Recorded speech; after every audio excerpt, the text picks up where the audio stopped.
Hi guys, Monica Fernandes with Evolution Essentials here. In this video, I'm going to be sharing ways to get rid of pandemic stress. I'm in the hot seat today. My friend Lisa will be interviewing me on all kinds of ways to reduce pandemic stress. Stick around to find out which one's my favorite.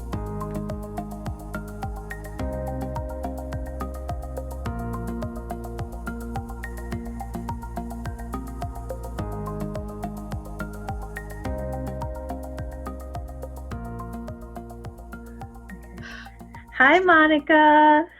Hi, Lisa. How are you? I'm great. How are you? I'm well, thank you. It's very exciting to be here interviewing you today. Hmm?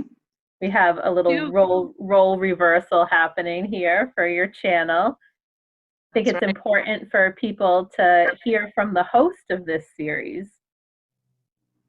Well, you're the host today. I am.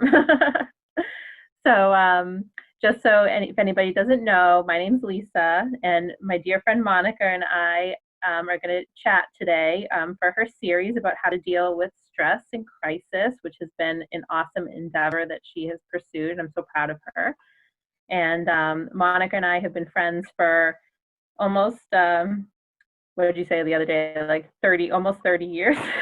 That's right. That's so weird because it's so strange because aren't we like 30? I know. It's weird how that happens.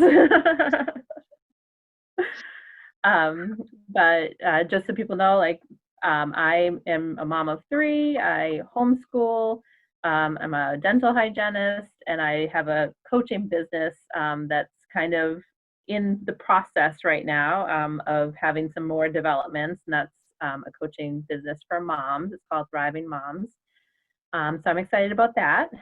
And Monica, why don't you give us a little introduction and background about you and what you do? Sure. So my name is Monica Fernandes.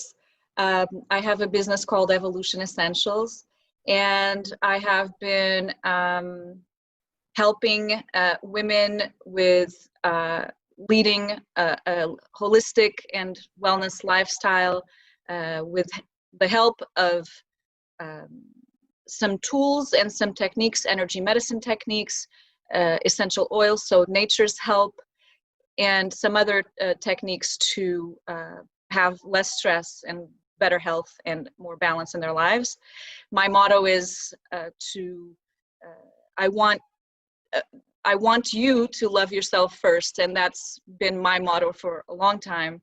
And so my background is actually not related to this in general. My academic background, I have a master's degree in marketing communications. I'm originally from Portugal, Lisbon, Portugal, so on the other side of the ocean. And my entire family is there. And I go often, obviously, nowadays flying is a bit of an issue. So yeah, you typically would go often. Yes, exactly. So I have been in this country for, I think, 27 years. And I work for a hotel company as well. So I do marketing for them and deal with the airlines and tourism things. But my passion truly is wellness. And so that's why I started years ago this business. And I'm passionate about helping people with their health. Yeah, that's awesome. And I'm sure that is part of what inspired you to start this series. Yeah, so when the whole pandemic started, I think like probably everybody maybe went through a little bit of this. I freaked out a little bit at the beginning because with all of the restrictions, and you had to rethink how you shopped for food and all of these things. And so I thought, thinking about the frontline workers, thinking about people that are by themselves and alone, and I personally have some few friends, some that are older, that are by themselves, some have some handicaps, and I thought I was really worried for people that were by themselves, or or for people that were struggling already with stress. So you add a pandemic on top of it, and it just becomes really an avalanche of problems. And so I was worried about people's mental health, and I was worried also about the aftermath, because I think this is going to take some time to subside, and the new normal is going to be a little bit different. And so I thought, how can I help? I felt powerless in many ways, because it's not like I could just go out and help, you know? So I thought, you know, I know so many people in 2 continents, and people that are experts in their field. And I thought, why can't I just talk to them, record our conversations, and we can cover, you know, the primary focus covered is stress and crisis, and all types of different people. So from life coaches like yourself, homeschooling, you have an expertise that a lot of people are dealing with right now, parents with kids at home, and your background with dental hygiene. You know, you're so faceted, and I have so many great resources that I could pull from to share their advice and recommendations to help people. And my view was always, if I could help one person, it's all worth it. This is all worth it. This technological know-how that I'm learning, because I had never done anything for YouTube. I just watched stuff on YouTube. I didn't have a channel or anything. So for me, it was, let me get these out as quickly as possible and try to help. So if this helps now, or it helps in a year or 2 or 3 or 5 or whatever, that's okay. Yeah. I think the information is going to be relevant forever, honestly. Yes, you know, so. Exactly. People go through stress at all times in their lives, and stress is not necessarily a bad thing. A lot of times it's just when you have too much of it and you're stuck in how to deal with it, then it becomes that avalanche. And so, you know, stress is the underlying cause of so many health issues, not just mental, but physical, emotional, spiritual. And so we're all connected. All the body systems are connected. So, but stress in itself, if you talk to anybody, it's not such a bad thing, a little bit of it. You know, sometimes it gives you that adrenaline and that push when you have a deadline or something like that. Right. But when you have something that's overwhelming and chronic, can become chronic, that's where we get into trouble. Absolutely. So I find it really, you know, we had some conversation about how interesting it's been for you interviewing all these different friends of yours about this topic, that you've actually learned different things from all of your guests. And I find that so interesting. It was surprising in the sense that I expected that there would be so much overlap on recommendations. And what I was finding was that everyone was unique and different and had different ways on how to deal with it. So different advice, different recommendations. It didn't matter if there were psychologists or doctors or life coaches or homeschool moms or whatever. There was a ton of ways to deal with stress. And I think that because we're all unique and we have our own ways of dealing with things, our ways are unique, and to us, maybe it's the combination of the ways that are unique. Maybe not so much that, you know, somebody meditates is so unique, but that they maybe pair it with, say, affirmations or, you know, something else. So that's been a huge learning experience, because honestly, I mean, I've known you for almost 30 years, and I learned things from you that I thought, oh my God, why is this a surprise? You know? And I'm thinking, if I can incorporate even some of your recommendations, I think in the long run, it's helpful for me and for anybody listening and watching. Absolutely. So I'm wondering what kind of things that you do incorporate into your life or your routine to help you with coping with a bad day, and if any of that has changed since you've done these interviews too. Okay, so I feel like I have a lot of examples during these past few months. I have dealt with a 19-year-old cat that's sick, and that has been a huge surprise because he's in heart failure, and so there's constant stress around that. We could be okay for a few days, and then it gets completely nuts and crazy, and it's emotional and it's stressful, it's mentally exhausting and draining. And I find myself, the first thing that I do is to breathe. I really stop and I start breathing.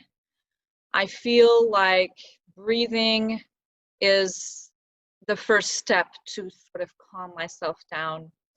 And then, you know, there's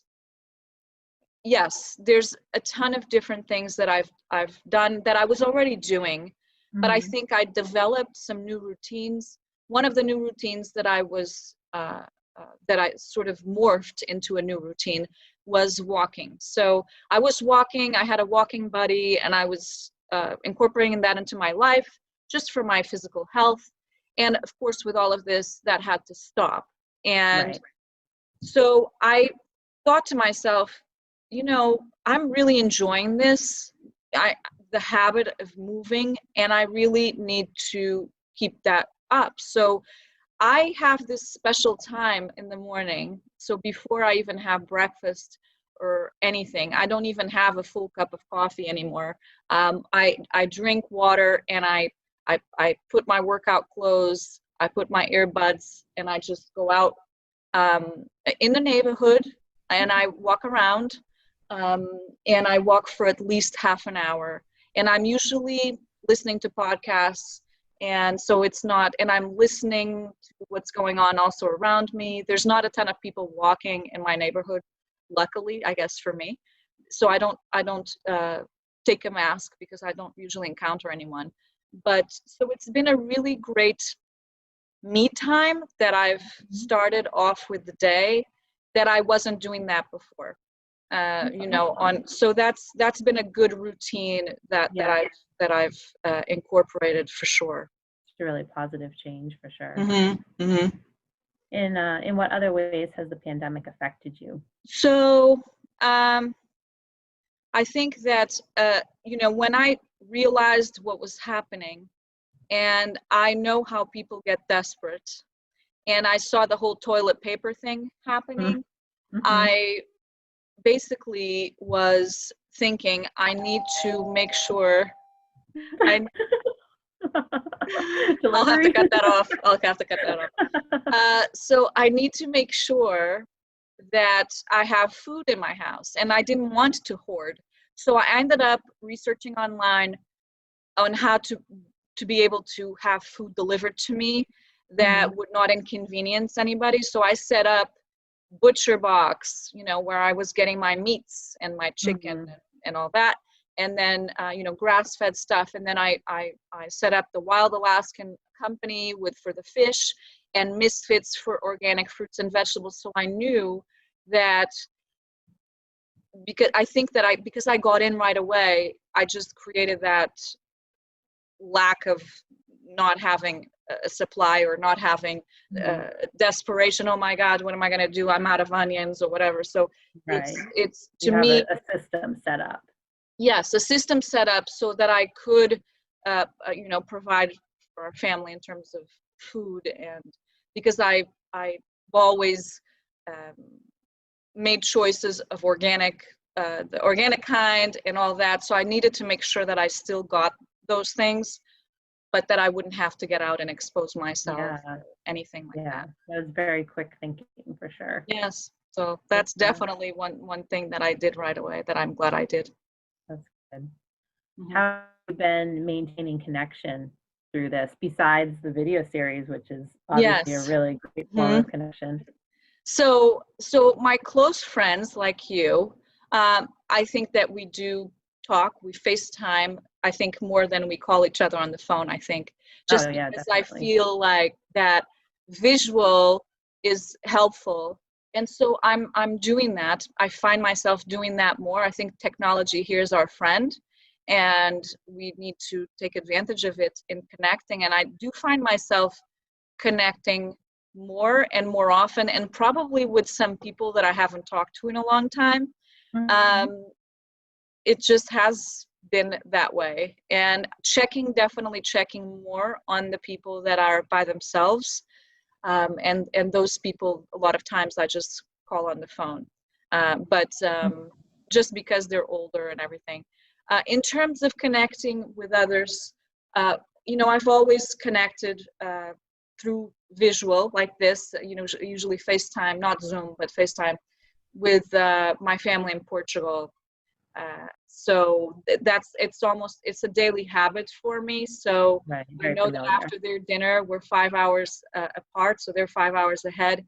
I usually call and I spend a little time. I may not talk to everybody, but I spend a little time just catching up. It just feels like we're not so apart when that daily habit is there. For sure, yeah, I definitely agree with that. Yeah. Even outside of the pandemic, right? Yes, Especially absolutely. when you have That people was that are Yeah. distant from you. Yes, it's tough to be split between continents. And, if you can't fly there, you have to make sure that communication exists. I think it's important for them, it's important for me, and it feels like I'm present, and it feels like they're present as well. And it's tough with my father. He's got pretty advanced dementia, so it's you never know his state of mind, but it's tough. Sometimes I feel like he doesn't know who I am, but at least I think that most of the time he recognizes me, so he might not know my name, but he knows that I'm related to him. And I think it's a good thing because he always has a smile for me, so it's a good thing. Oh. Yeah. So I'm wondering, with this time, if that has caused you to think about what kind of fears you might have in relation to what's happening, or what it might have brought up for you. And also on the other side of that, what kind of hopes and outlook do you have coming off this? Yes. So I have a few different fears that I'm comfortable sharing. So I think the main one is we just touched upon it, is being able to go see my family in Europe. And I know that it's not available to me yet, in terms of the flying, but that's the fear, that I'm not going to be able to see them soon. And the fear that if something happens, for example, with my dad, that I can't be there, that is a deep fear. And of course, I think about that the future is a little bit uncertain, and that uncertainty is not so much a bad thing if we have taken this time to perhaps reprioritize some things. And I think that can happen at a global level. I'm not sure it's happening at a global level, but I'm hopeful that a lot of people are taking this time to not just want to get back to normal, but the new normal be a better normal. Yeah, it's an opportunity. Exactly. It's an opportunity to rethink some things, and if something is not working or something hasn't worked, to change it, or take this downtime, or take this sort of the stay at home and the lockdowns and maybe not being at 100%, to make changes. What changes can you make to have a better normal when things get a bit less risky for people? Mm-hmm. Yeah, I completely agree with that. Yeah, so I'm hopeful that there will be more of a focus on new things that are going to be helpful for everyone, as opposed to the mentality of, the power mentality, the greed mentality, the me mentality. It's all about me. And maybe think, this is an opportunity, like you said. It's really an opportunity to create some new things that will work better. Right. I know, I think too, just of our society is so like go, go, go, and you have to be busy and doing things all the time. And, this has really caused a giant pause for everybody. And, absolutely. yeah. And I think about, the people that have children that, they're not used to having their children all day long and all night long, 24/7.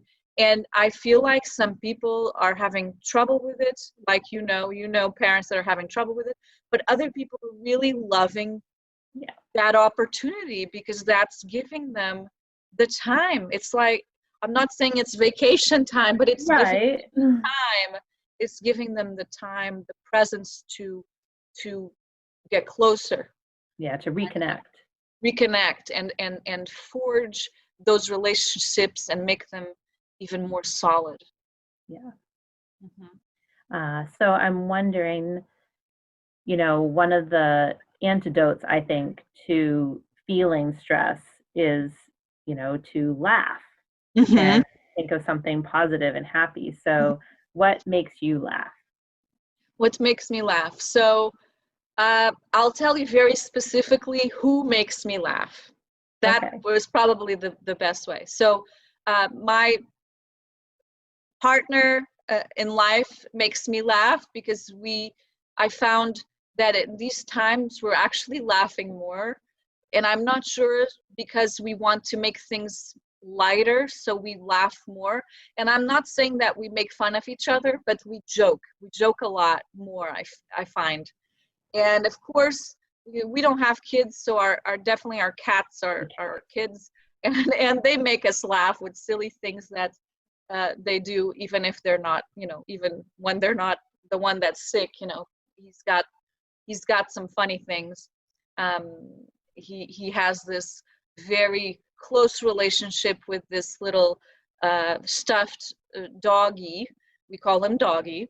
And it's a Christmas doggy. I don't know. It's not really a pet toy. I'm not. I think it was a kid's. Like it was just a random stuffed animal. Yeah. It's little, but he loves Doggy, and he's got a Christmas hat. It's very strange. And Doggy is his friend, and so he, takes him and runs with him, and he loves that doggy. So things like simple things like that make me laugh. And then, we also like stand-up comedy sometimes.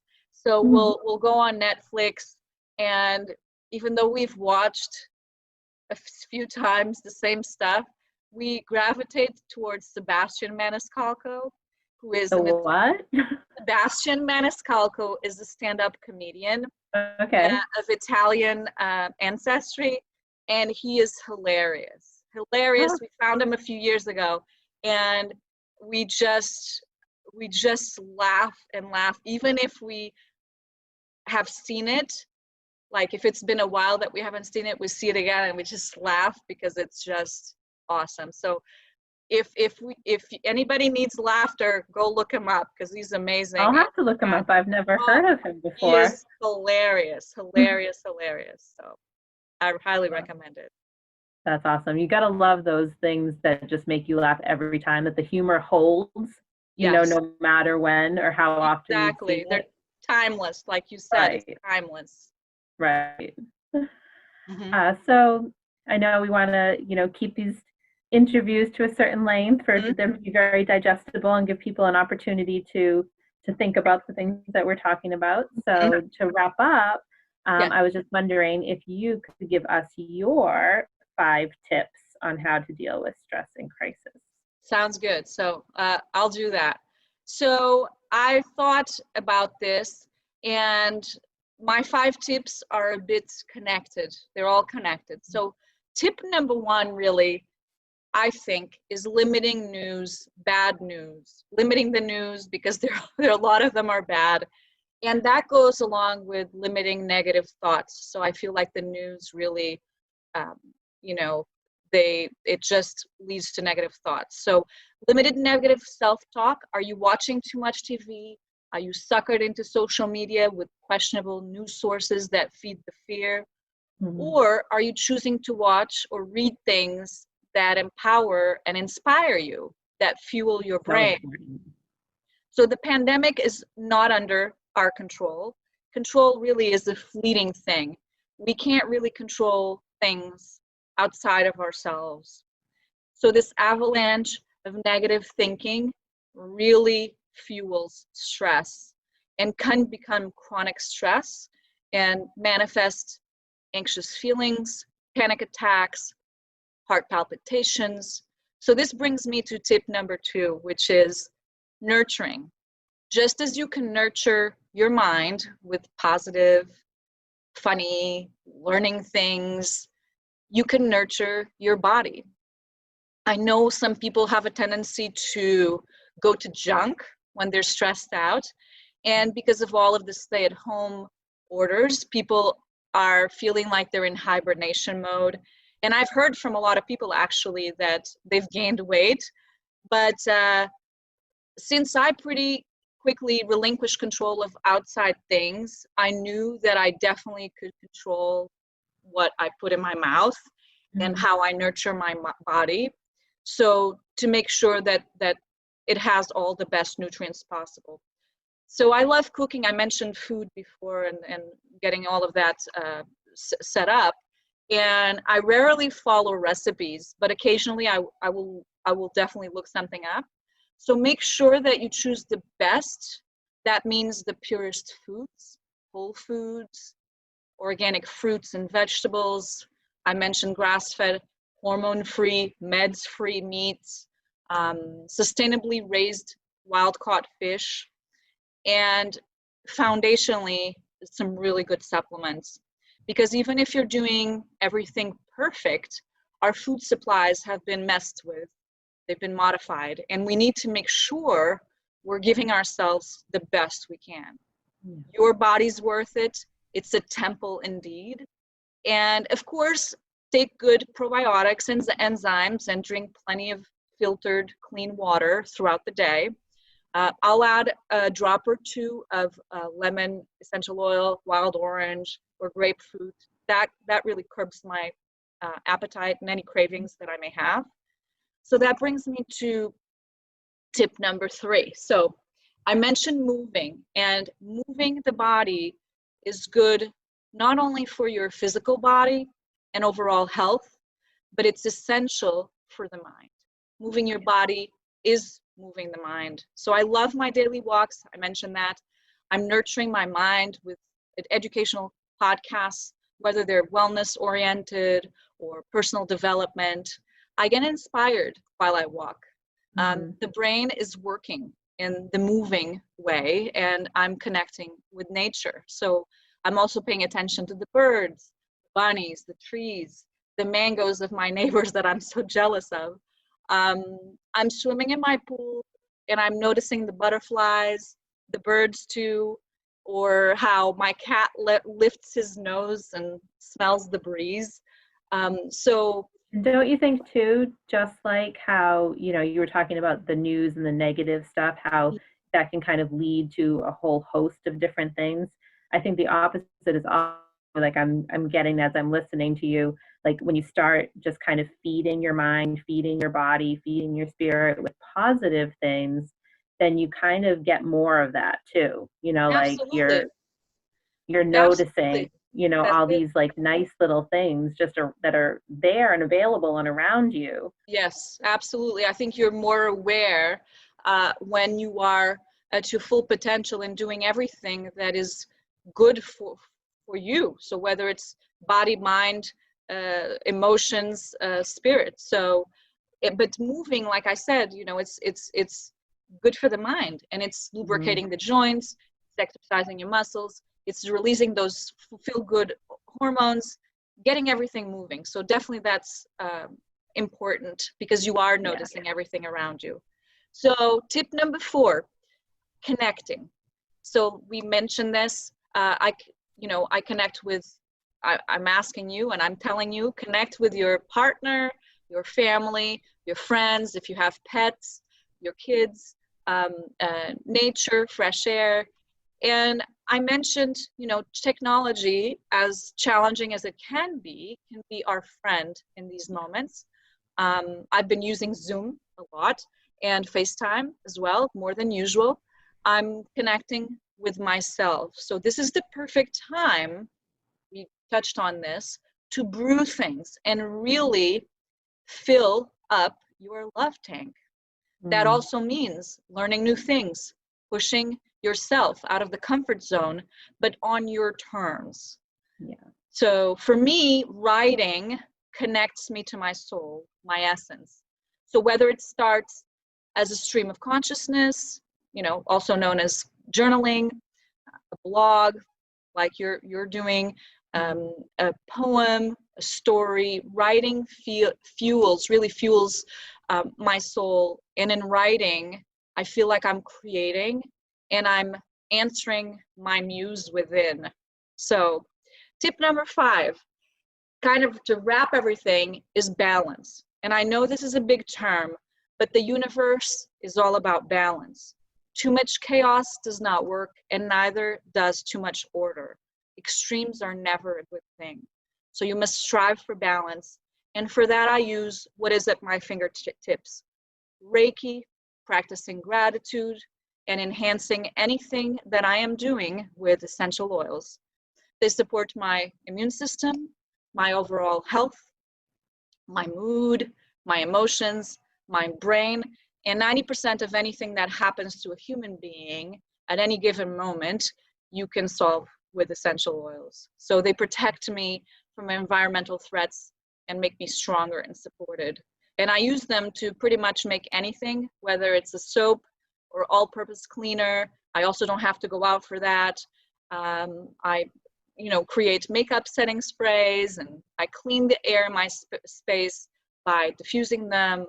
And that really centers me in thought. So you can meditate also with them, and you can use them as antibacterial and antiviral aids, which are so important at this time. Like as you probably noticed, I could talk forever on those. I know you. And you are such a great source of knowledge with essential oils. Thank you. I'll be sharing soon on the channel how you can use them for stress specifically.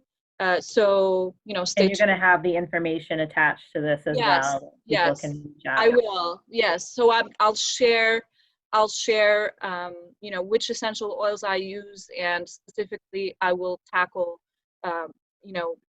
essential oils that I use for stress, specifically calming, and to support my system in other ways. So I'll be sharing that in the future. So, make sure that you subscribe and hit the notification bell on this channel so you can be notified of future videos.